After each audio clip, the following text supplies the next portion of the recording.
Okay, so in my last newsletter, I talked about the importance of resistance training and cardio training. And today I want to show you, as promised, how to combine both cardio and resistance training into one effective workout.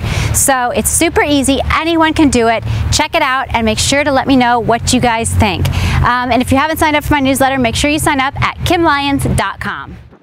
I like to begin my workouts with a bicep curl. It's a simple movement and helps get my mind and body ready for exercise. Make sure that you stand up nice and tall, leaving the elbows by your side throughout the entire movement. Curl the arms up and squeeze the bicep for just a second before lowering both arms down.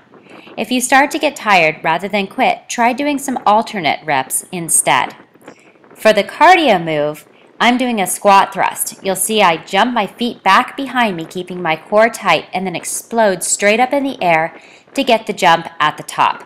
This movement will really get your heart rate pumping quickly. Now, if you're looking for a low impact movement, try the step out version that I'm doing here.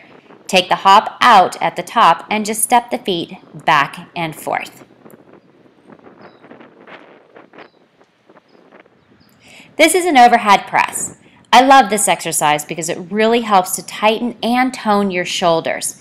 Make sure you exhale as you lift the weights up and bring them back down so that both arms are at a 90-degree angle. Be careful not to bring the weights too wide. You'll want to keep them just over your shoulders as you explode up, exhaling and bringing the weight down. For the cardio move, I'm doing a speed skate.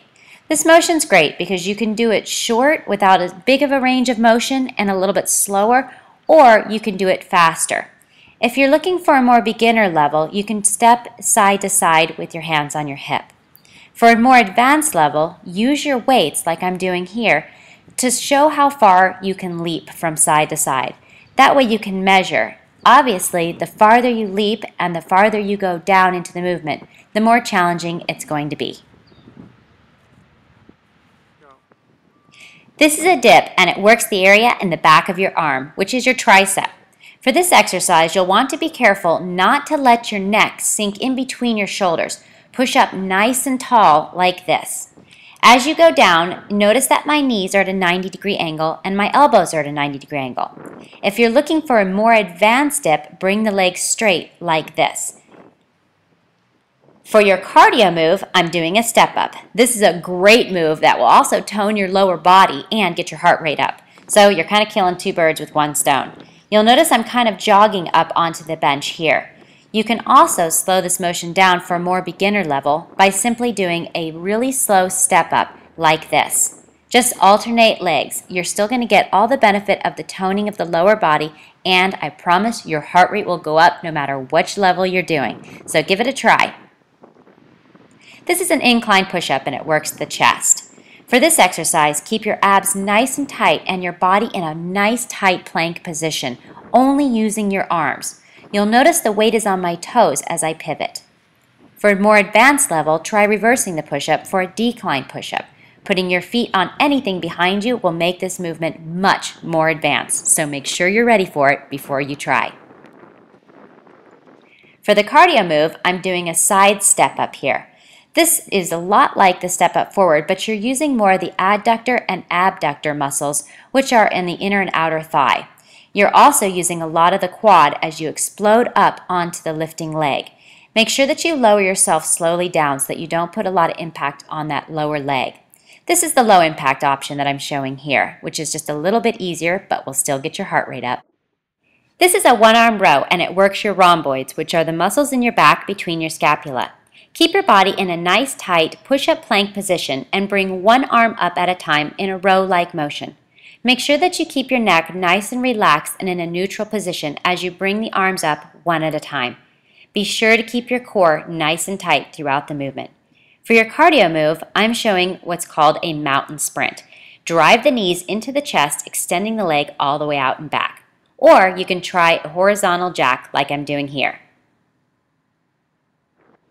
This exercise combines your lower body resistance training and the cardio move.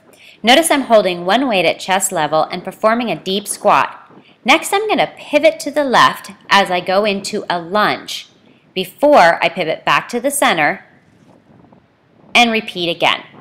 For this exercise, I recommend doing 15 reps in the center, 15 to the right, 15 back to the center, and then 15 to the left.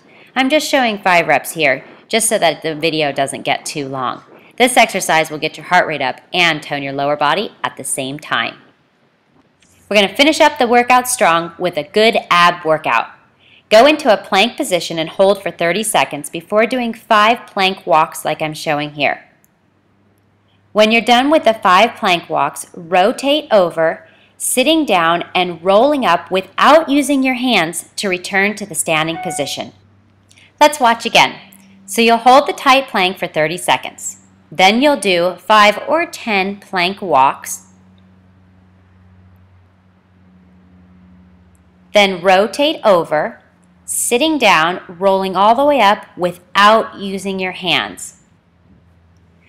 When you're doing the plank and the plank walk, make sure that you don't hold your breath. It's really easy to hold your breath during this movement, but you want to make sure that you breathe in and exhale deeply throughout the plank and the plank walk. When you rotate over, don't rush it. Sit down nice and controlled and roll all the way up onto your feet. This one might take a little bit of practice.